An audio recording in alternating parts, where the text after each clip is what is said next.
नमस्कार, आप देख रहे हैं 4 PM। मैं हूं आपके साथ सिमरन।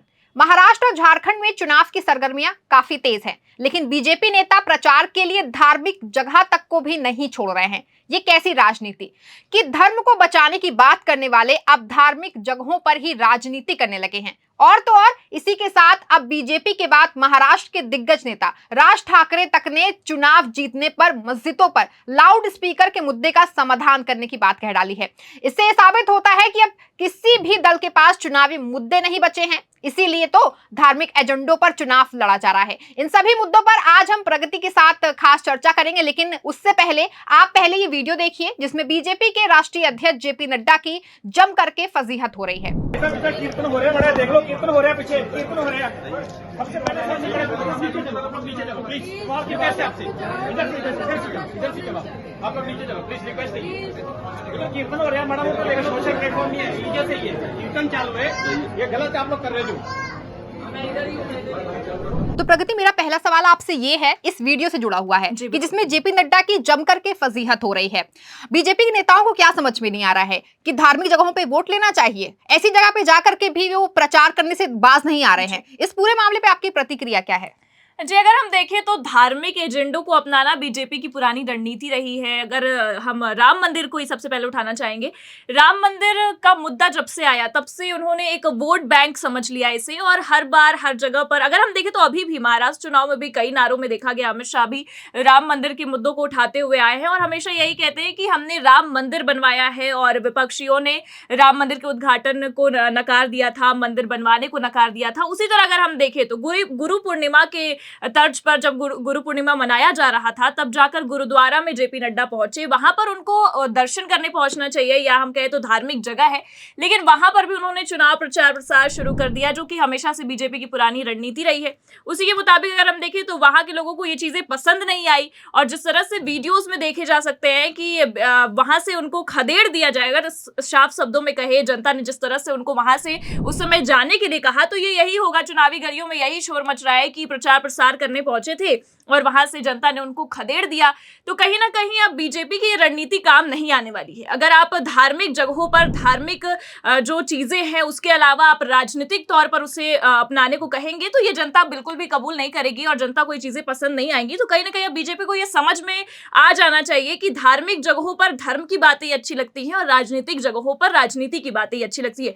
दोनों ही चीजों को एक दूसरे से नहीं जोड़ना चाहिए, जो कि हमेशा से उनकी रणनीति रही है। अब इस रणनीति पे कोई भी काम होने वाला नहीं है, इसलिए अब शांत हो जाना चाहिए। प्रगति, मेरा दूसरा सवाल आपसे ये है कि महाराष्ट्र में इस समय चुनावी सरगर्मियां काफी तेज चल रही हैं, और इसी बीच राज ठाकरे का एक बयान है वो काफी ज्यादा सुर्खियों में बना हुआ है। उनका ये कहना है कि अगर उनकी सरकार सत्ता में आती है तो वो 48 घंटों के अंदर मस्जिदों से लाउड स्पीकर का समाधान कर देंगे। तो इनका जो बयान है ये कुछ भाजपा की भाषा से मिलता हुआ नहीं लग रहा आपको? बिल्कुल, अगर हम देखें तो कहीं ना कहीं जिस तरह के महाराष्ट्र विधानसभा चुनाव के माहौल के बीच राज ठाकरे बयानबाजियां कर रहे हैं, कहीं ना कहीं ये भी चुनावी गलियों में शोर है कि राज ठाकरे अब बीजेपी की बी टीम बनने की कोशिश कर रहे हैं, और आगे आने वाले नतीजों में अगर हम देखें तो कहीं ये भी संभावनाएं जताई जा रही है कि शामिल भी हो सकते हैं, क्योंकि अभी कुछ दिनों पहले भी उनका बयान बीजेपी को लेकर ही था। वो साफ साफ यही कह रहे थे कि बीजेपी भारी मतों से जीत हासिल करेगी, ज्यादा सीटें उनके पाले में आएंगी और मुख्यमंत्री भी उन्हीं के दल से कोई होगा, उन्हीं का चेहरा होगा, जिसके बाद काफी राजनीति भी हुई।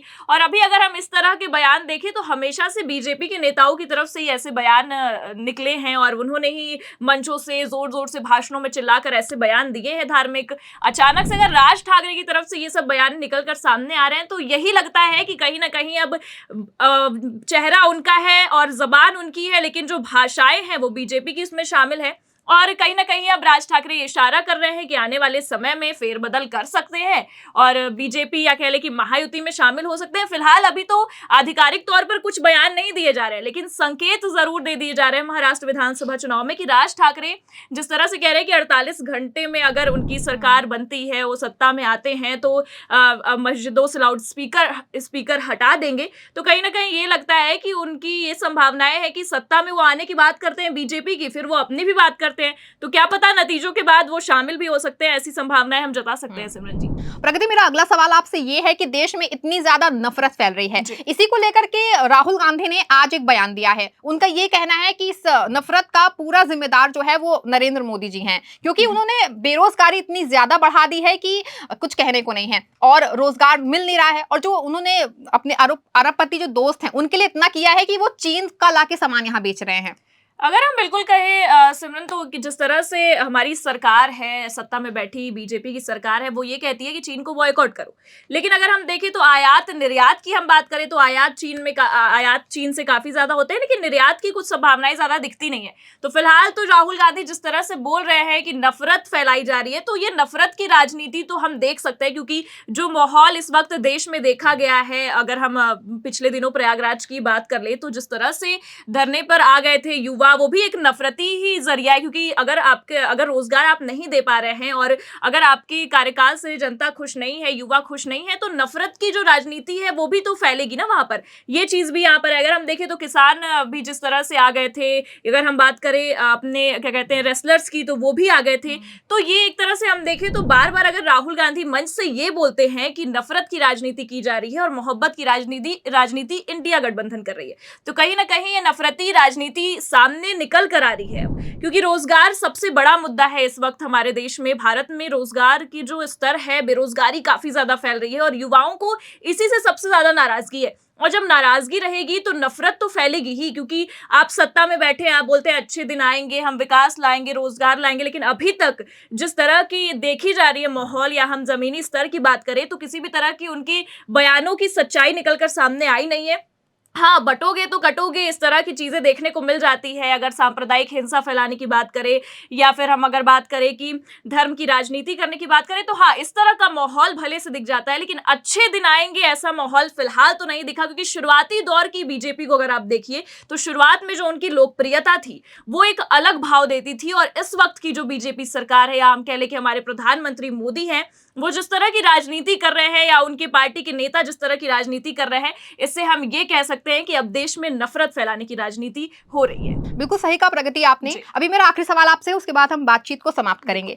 आखिरी सवाल ये है कि कन्हैया कुमार ने अभी देवेंद्र फडणवीस की पत्नी को लेकर के रील्स बनाने को लेकर उन पर कटाक्ष किया है, और इसके बाद ही अब प्रियंका चतुर्वेदी ने कन्हैया का साथ दिया है। उन्होंने कहा है कि नेता के जो बच्चे हैं वो विदेश जाकर के पढ़ाई करेंगे और जो गरीब बेचारे हैं वो यहाँ पे धर्म बचाएंगे। तो इस पर आपकी क्या प्रतिक्रिया है? बिल्कुल, पहले तो मैं कन्हैया कुमार के बयान के बारे में ही शुरुआत करूंगी, क्योंकि जिस तरह से कन्हैया कुमार ने बयान दिया, उनके बयान का केवल ये मतलब था, क्योंकि कुछ दिन पहले की अगर हम बात करें सिमरन, तो देवेंद्र फडणवीस का ये बयान था कि यहाँ पर धर्म युद्ध हो गया है, महाराष्ट्र में धर्म युद्ध का माहौल बन गया है। तो अगर हम देखें तो कन्हैया कुमार के कहने का मतलब केवल इतना है कि जो नेता धर्म की बात करते हैं उनके घर से कौन धर्म को बचाने के लिए आ रहा है। तो फिलहाल देवेंद्र फडणवीस इसको इस तरह से ले रहे हैं कि उनकी पत्नी की आलोचना हो रही है, उनकी पत्नी के रील्स बनाने की बातें हो रही है। लेकिन यहाँ पर हम प्रियंका चतुर्वेदी की बात करें तो प्रियंका चतुर्वेदी भी महाराष्ट्र की एक बहुत ही जानी मानी और बहुत ही सुलझी हुई नेत्री हैं, और शिवसेना यूबीटी से वो है। और सबसे बड़ी बात है कि उन्होंने ये कहा है कि मैं भी एक महिला हूं। अगर इसको आप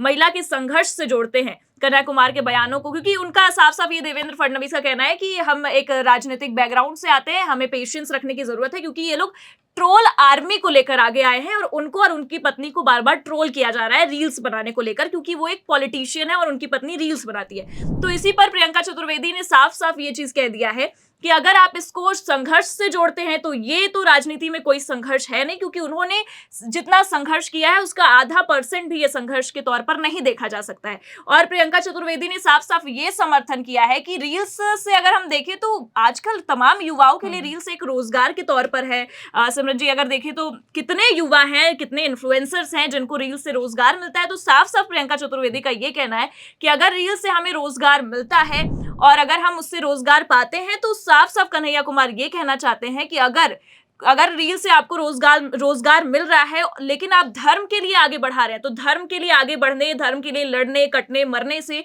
कौन सा रोजगार मिल रहा है। इसलिए उनका ये कहना है कि जो नेता धर्म युद्ध की बात कर रहे हैं उनके घर से कौन निकलकर सामने आ रहा है धर्म को बचाने के लिए। बहुत बहुत शुक्रिया प्रगति हमारे साथ जुड़ने के लिए बहुत आपका। तो ये था चुनावी समीकरण जो साफ साफ उस ओर इशारा करता है कि अब देश में राजनीति जो है वो जनता के मुद्दों पर नहीं, जमीनी आवश्यकताओं पर नहीं, बल्कि धार्मिक एजेंडों पर होने लगी है। लेकिन ये भारत की जनता अब समझ चुकी है कि उन्हें बटेंगे कटेंगे जैसे नारों पर निर्भर नहीं रहना है, बल्कि रोजगार, शिक्षा और मूलभूत आवश्यकताओं को पूरा करने वाले राजनेताओं पर भरोसा करना है। लेकिन फिलहाल चुनावी माहौल है। 23 नवंबर को यह साबित हो जाएगा कि जनता का झुकाव इन जुमलेबाजी नारों की ओर है या फिर जनता जो है वो बदलाव चाहती है। फिलहाल इन सभी मुद्दों को लेकर के आपकी क्या राय है, हमें कमेंट बॉक्स में जरूर बताएं और देखते रहें 4 PM। धन्यवाद।